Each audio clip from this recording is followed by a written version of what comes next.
এই 40 হারাম, এটা চলবে না। আপনার বাবা, আপনার মা, আপনার দাদা দাদি দ্বারা নানি মারা গেছেন, আপনি কি অনেক খুশি? তাহলে আপনি কেন খাওয়াচ্ছেন পাবলিককে? এটা ইসলাম নয়, মানবতার দৃষ্টিতে এটা ঘৃণিত কাজ।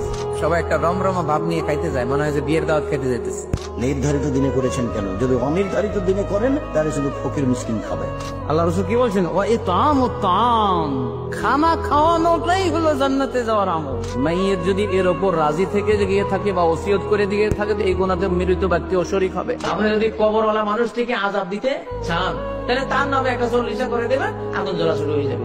কেউ কেউ এটাকে সুন্নত বলেছেন, তবে সেটা মুসলমানদের সুন্নাহ না, সেটা ফেরাউনের সুন্নাহ। কোথায় পাইলেন কুলখানি করা লাগবে, 40 করা লাগবে? হাদিসের কোনো নির্দেশ নাই, কোনো অনুমতি নাই। শ্রীমদ ভগবত গীতার 64 নাম্বার শ্লোকে আছে কোরআন হাদিসের কোনো অস্তিত্ব নাই। আবার মনা মানুষের জন্য 3 দিনের 40 খাওয়া জমানো, এটাও কুফরি করেছেন মুহাম্মদ সাল্লাল্লাহু ইত্যাদি বিভিন্ন নামে বেনামে যে সকল অনুষ্ঠানগুলি সমাজের মধ্যে করা হয়, এগুলি সবই বিদআত। নবী সাল্লাল্লাহু আলাইহি ওয়াসাল্লাম